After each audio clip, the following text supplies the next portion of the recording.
Like much of the globe, British politics was enthralled by Meghan and Harry's bombshell interview this week, which raised some very troubling questions for the royal family.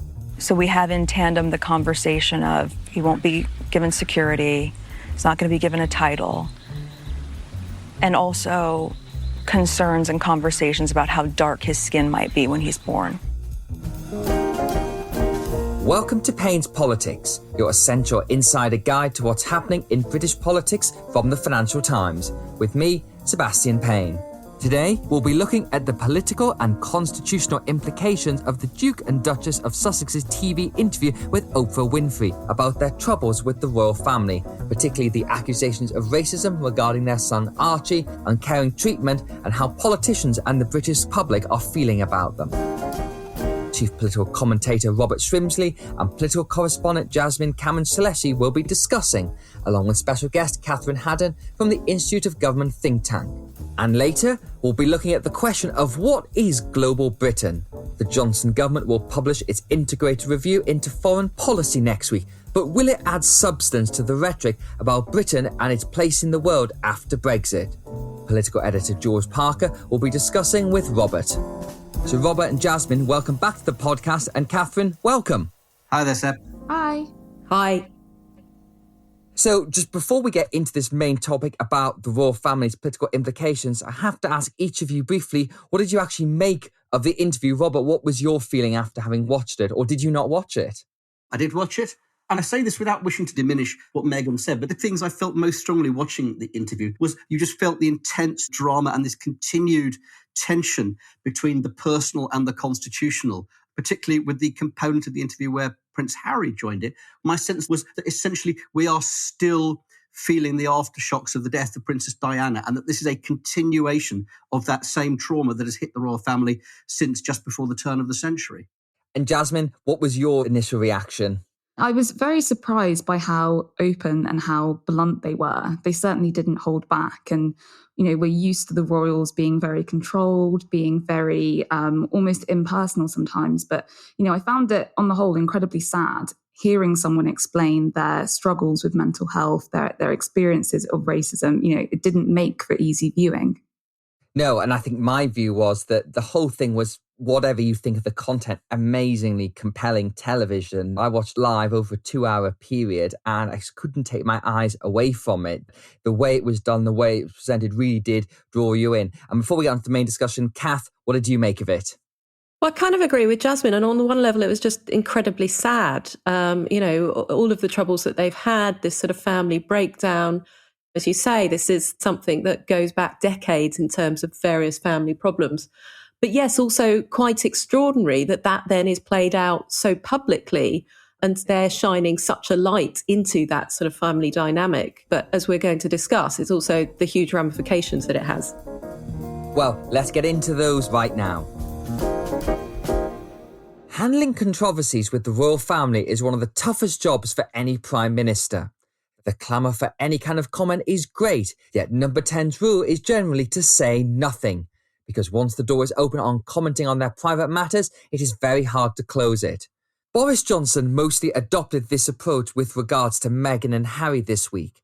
The Prime Minister did not comment on the accusations of racism or about a careless attitude towards the couple's well-being, but he did appear to side more towards the Queen in this debate where everybody seems to have an opinion. And perhaps the best thing I can say is that I've always had the highest admiration for the Queen and the unifying role that she plays in our country and across the Commonwealth. And as for the rest, all other matters to do with the royal family, I've spent a long time now not commenting on royal family matters.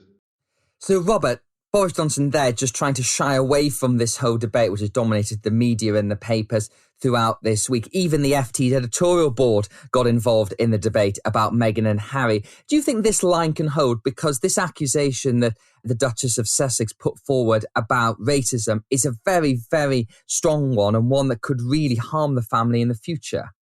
Well, I think that we'll have to unpack the two different things. My feeling about what's happened in terms of if one looks at it coldly from the point of view of the Constitution, the future of the monarchy, the politics of this, is that what we're seeing is an institutional crisis rather than a constitutional crisis. This is a problem within the structure of the family.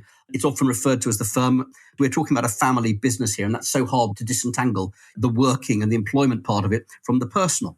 And they're obviously absolutely disastrously bad at bringing new people into the family. But I think it's also very striking that there's been a massive political as well as an age split in the way people have responded to this interview. And broadly speaking, the Conservative Party and the older generation have tended to side with the Queen and the royal family. And the younger and more progressive-minded people have veered towards the Meghan side of the argument, which obviously points to the possibility of storing up a lot of problems for the future of the royal family if it doesn't get its response right. And I do think a fundamental problem for the royal family as this goes forward is that this is a family that looks very, very old and remote. It is led by somebody in their 90s. She's going to be succeeded by somebody in his 70s. But I also think we need to be a little bit careful about seeing these flare-ups as being more constitutionally significant than they may necessarily be. I think it is a problem for the nature of the institution, which they are going to have to tackle and find ways to reach back to the people they've lost because of what Meghan has said about them. Well, Kat, having seen what's played out this week, some newspapers have said it's the biggest crisis facing the royal family in 85 years, which may be perhaps overplaying it slightly.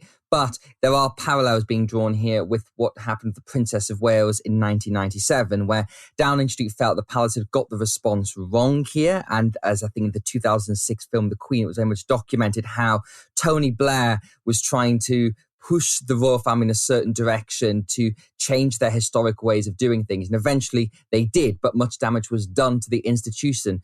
Do you think this is a similar moment, or is it different?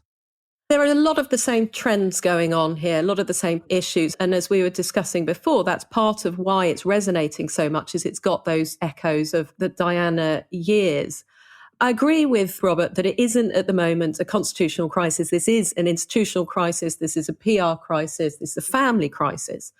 But I do think it has the potential to add to concerns that might end up where we're challenging parts of the Constitution, because now we are much closer to the likely succession happening in the next few years. We can't deny the fact that the Queen is in her 90s. We hope that she will continue on.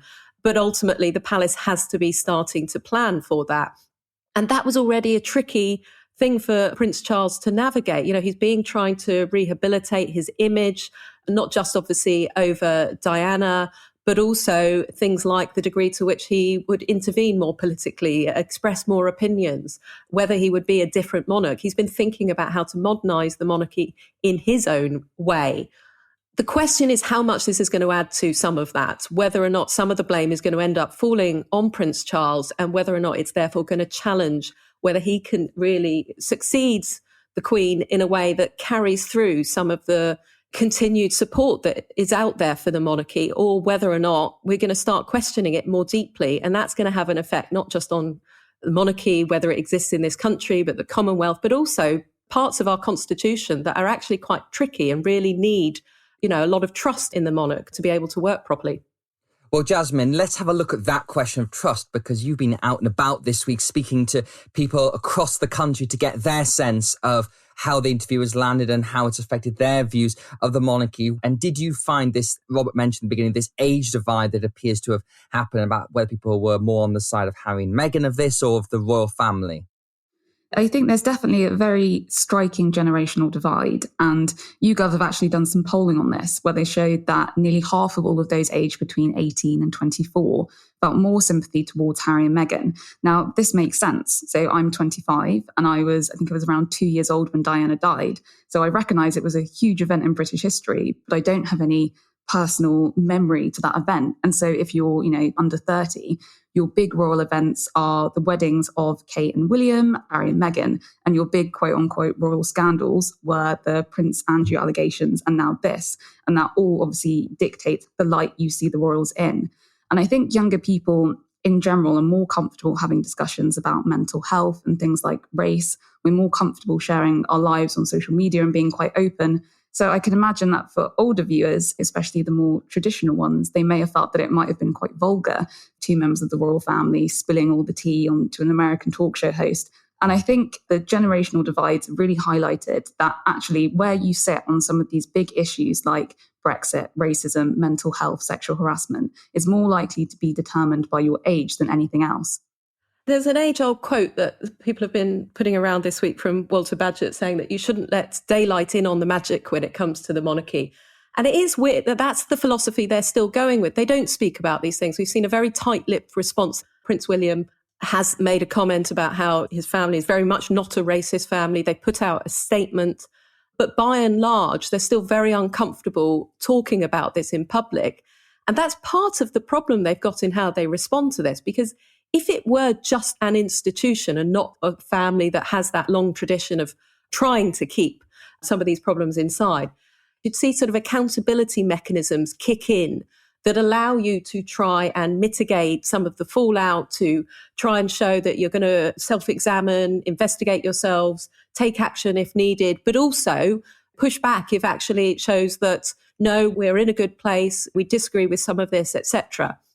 I just wanted to come back to one thing that Jasmine said, which I thought was a really important point, which is when she mentioned Prince Andrew. And I do think that actually almost a bigger problem for the royal family is the Prince Andrew affair, which I don't think is over. And I think when that comes back in, and I think it will, on top of what's happened now, the image that people have of the way the royal family conducts itself is going to be even more desperately tarnished. And I think that's when this could become more problematic.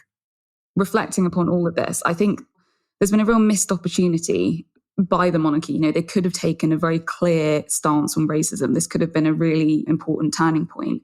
Watching the interview, I couldn't help but think back to the wedding of Harry and Meghan and how, you know, there was talk that it signalled that the monarchy would be more diverse or more modern.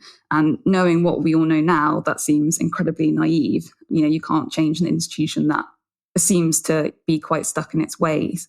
But the response from the palace earlier this week saying that the issues raised by Harry and Meghan regarding race were concerning, would be taken seriously, but ultimately it was a private matter, seemed quite strange to me, especially when you contrast that with the statement put out by the palace when Meghan was accused of bullying. They said they didn't tolerate bullying and would launch an investigation. And the wording was much stronger, clearly showing that when the palace wants to, it can take a firm stance on the issue. And I think at the moment, the UK is navigating the sort of post-George Floyd era where businesses, newspapers, schools are all having to confront issues of race. And the royal family should be a part of that conversation, especially considering its history and its links to colonialism. And so we're in this awkward position where the royals aren't trying to validate or confirm the allegations of racism, but they're also trying to get the message out that they're anti-racist, as we saw with William's statement earlier in the week.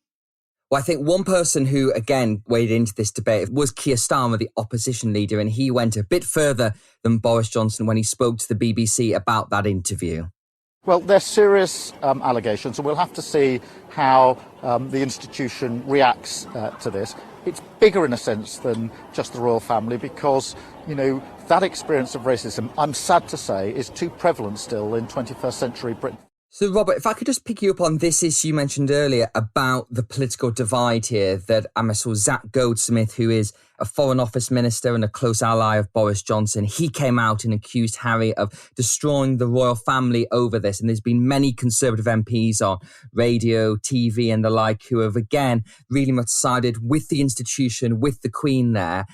You could say maybe it's because by the party's nature, it wants to conserve institutions and is always going to side with the establishment orthodoxy. But there is that feeling that it does play a bit into the culture wars. And it feels to me as if they know where their voting base will feel about this and side with the Queen over this interview. I think that's true. I think they do know where they assume their base will be, and they're probably right about it. I don't doubt that this is what they believe, by the way. I don't think they're being insincere in the positions they're taking. I think there's a secondary layer here, which is that let's assume that the royal family doesn't intend to be racist, didn't intend to behave in a way that Meghan found to be racist.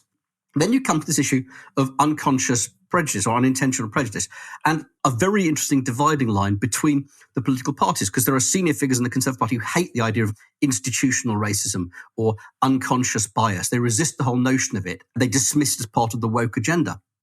But actually, if you take that notion seriously, which the Labour Party does, then you say, well, look, it's easy to see how this happened. They didn't intend to be racist towards her, but they can't help themselves. They're decades-old attitudes and approaches which just come out. And of course, the problem is, if you, as someone of a minority group, feel prejudice around you, it's very hard to unfeel it.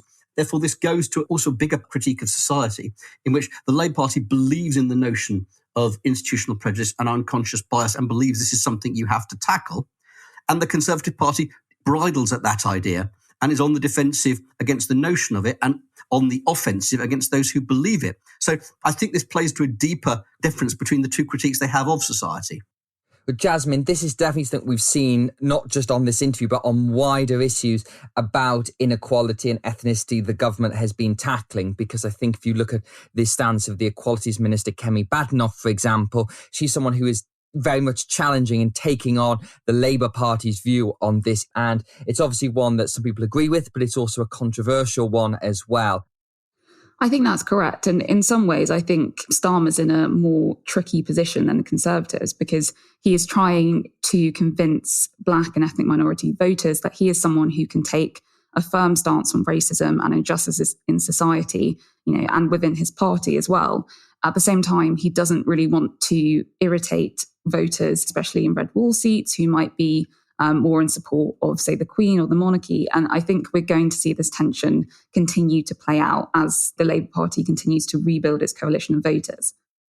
And finally, Kath, obviously, every time you get a situation like this, the conversation turns to, is this going to be the end of the monarchy? There was some polling done this week that showed an uptick in support for ending the monarchy, particularly younger voters. And I guess this does pose big questions. As you said, there is going to be a transfer of power from the Queen to the Prince of Wales in the coming years. And when that does happen, it will be a big reflective moment for the whole institution. And we know that Harry and Meghan were part of the Prince of Wales's plan to slim down the monarchy, to reduce the number of people who are getting frontline roles. The fact that they moved to America has sort of upended those plans, certainly. But when it's within the UK or within the Commonwealth as well, it's hard to see in any way that this is going to be a big moment, and these questions about equality, about its role, are going to come to the fore.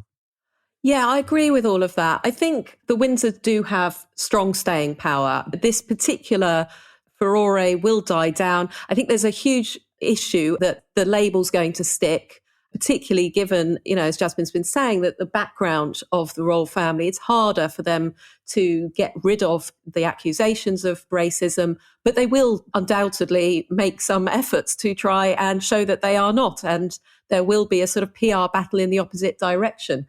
I think Robert's absolutely right. The Prince Andrew scandal has much deeper problems, especially if more comes to light around that story. That is the thing that could be truly damaging to the monarchy. These other issues are to some extent an extension of what's already going on. But I think we won't know how much it's going to damage the monarchy until Charles tries to navigate that succession and we see what he's done, because he's been preparing for this for decades. So he's undoubtedly got a plan. The question is whether or not he can navigate these things, whether he can both show himself to be as apolitical as his mother and therefore not sort of damaging the monarchy in that way, but also, as we've been discussing today, show himself sufficiently modern that actually he does have views on these issues, because all this discussion about culture wars and so forth, it's difficult to say that the royal family can at this point stay out of that. They've got to kind of demonstrate what they think about these issues. So it's a very tricky balancing act. We won't really know how we feel about it until people see him in the role and start to sort of react to what he does then. And well, Robert, we saw that Prince William, who again, obviously further down the line, is also involved in this question, the future of the monarchy, came out this week and said, we are not a racist family, which went further, I think, than the statement the Queen had put out there. And it's obviously striking because by the time Prince William takes to the throne, these cultural questions, I think, are only going to grow, particularly as Britain's demographics change in the coming decades. I think the fundamental tension here remains between a traditional way of how the royal family has to work and a recognition that it needs to be more in tune with society. I don't believe there's any immediate threat to the future of the monarchy, but I do believe there is deep damage. And an awful lot of people believe Meghan's critique of the racism within the royal family. And a lot of people will have believed Harry's critique about its deep unhappiness and what a miserable existence it is. And you look sometimes at Prince William, you think this is a miserable existence and you're completely trapped, as Prince Harry said. And I think somehow they've got to find a way not only to reflect the modernity of society, but also to look less completely miserable in that role. They've got to work out how they seem more relevant to the society they will one day reign over. And I think, Jasmine, that's the question really, isn't it? That because it's a very old institution, as you said, very deep ties into British history as well, it always moves by evolution. And you do get these flashpoints. We obviously mentioned Diana is one, Prince Andrew is another. Going further back, the abdication in 1936 was another moment where it very much had to confront the society it was governing and these changes. Do you feel that the institution is capable of doing that? Or do you think that ultimately it is going to really, really struggle with changing society and with norms amongst those younger people you've spoken to this week? I mean, I don't think there's an immediate threat to the monarchy. It's not going anywhere. Polling shows that at the moment, public sympathies still lie with the Queen. She's still a popular figure. I do think you raised an important point about there being a younger generation who are slightly more ambivalent and see the monarchy as out of touch and are questioning what function or use it has. Looking into the long term, whether or not the monarchy will actually be able to keep up with society really depends on its statements and its actions in the coming months. They're going to need to maintain public support. You know, at the moment when they visit a school or give a speech, people turn up to see them. They need that influence. They're going to need to find a way of either speaking up a bit more clearly about some of these sensitive issues or, you know, as Catherine was saying, going on a PR campaign to show that they are still relevant. Robert, Kath and Jasmine, thank you very much. Next week, the government will publish its long-awaited review into Britain's foreign and defence policy. It's known as the Integrate Review within Whitehall because it spans all government departments and aims to take a holistic stance on what role Britain can play in the world after leaving the EU. The document has been repeatedly delayed and is likely to prove controversial. It is expected to have a big focus on digital warfare, the UK's role with China, its general relations in the Indo-Pacific region, but it may also contain further cuts to the size of the British Army and not put much detail on what kind of role Britain wants to play in Europe. George Parker, this Integrate Review is something Boris Johnson commissioned and has been kicking around for quite a long time now. And the idea is that now we've left the EU and are looking at about how to reorientate our foreign policy. This document, which is being led by John Bew, his advisor inside number 10, will take an overall view of what kind of role Britain can play. But there's much debate about what exactly that's going to be. I mean, this is all part of the attempt to redefine Britain after Brexit. And this review's been dragging on for some time. And there's been a bit of toing and froing inside the operation about the extent to which we focus our attention on our own neighbourhood, basically the Atlantic relationship and threat posed by Russia, and to what extent it sort of appeals more to the romantic side of the Brexiteers, the idea of Britain returning to the old imperial days of buccaneering and sailing around the world on warships in the Pacific. And it seems to me that in the end, there's been inevitably a balance. But I think quite a big theme of this will be what has been described as by Dominic Raab, the Foreign Secretary, as the Indo-Pacific tilt. So the idea that the Pacific region is the area with the greatest opportunities for economic growth in the next century or so, probably, and also an area with potentially the greatest risk with the rise of China. Robert Strimsley, I think one of the themes that will prove controversial, particularly amongst the more traditional-minded people in the foreign policy establishment, is how much this integrated review is going to focus on the East and not Europe. One of the questions we're going to have to get to grips with when we've got the full document is the extent to which there is the story of this review showing Britain's new place in the world and the reality of this review and how much they differ. So, I mean, one senior Tory said to me that there is a Europe-shaped hole at the heart of the foreign strategy. Then again, I think the transatlantic relationship is still going to be at the core of it. There's going to be a great deal of effort put into national resilience, making sure that Britain's supply chains and its key infrastructure is safe and is coming from countries that we trust. A lot on digital warfare, cyber warfare, that kind of thing. But then you have this other part of the story, which is we're looking eastwards. Now, in many respects, that's a perfectly sensible point of view, because that is where the future shape of the next century is going to be defined. And Britain, having left a major market, has got to find new ones, know that the Pacific Rim is not going to replace the hit from Europe. But there is a move to push ourselves much more forcefully into the Pacific, the application to join the CPTPP trade agreement. We're sending a warship out there for exercises, although that's largely performative. The problem is if we start to believe the rhetoric of being a major force in the region, which we're not going to be, we're not a key player in the Pacific. And the second thing is the extent to which it brings us into conflict with China. And we have a very contradictory strategy on China, which is on the one hand, increased hostility, an attempt to build resilience, which is all about keeping China out of key infrastructure and to contain China's economic ambitions. And on the other hand, we rely on China for a great deal of things. We want to be open to the Chinese market. So there is also this central tension at the heart of it all. You can't have a black and white approach to China because we are dependent on China on a lot of things, whether it's, for example, helping to build our nuclear power stations, to the vital role that China will play in tackling climate change. So we can't just sort of say, look, China's a threat. It all has to be calibrated. I'm hearing that it's quite likely that British judges will pull out of sitting in the Hong Kong bench, which will be quite a big signal that we don't have any faith anymore in the judicial system in Hong Kong. In fact, a very big signal indeed. So I think we're going to see a lot of calibration, things like that, but at the same time, still an acceptance that we need to engage with China. And frankly, this is a bit mercantilist, but if we don't, we're seeing what the European Union's doing. They've signed this investment agreement with China. Germany and France in particular see opportunities to develop markets in China. And frankly, if we start to take a different approach, there are other countries in Europe which will start to fill that void. The question that I think is being raised, and this is where it gets difficult, is that the genie has slightly been uncorked. We have a significant force of people on the Conservative Parliamentary Party who now see China as an enemy, not just a problem, but as an enemy, and who fear the Made in China 2025 strategy, which is all about achieving dominance on the technologies of the future. And then you have this narrative that we are spinning around the Indo-Pacific tilt, that we will be a player in a force of global liberal rules-based order. And the point is the theme that unifies all the countries that might appeal to is their fear of China and the need to contain China. And so we've got this very difficult issue where we're telling a story that we're part of the forces of the liberal order, while at the same time trying to stay close to China. And it's not an irreconcilable position.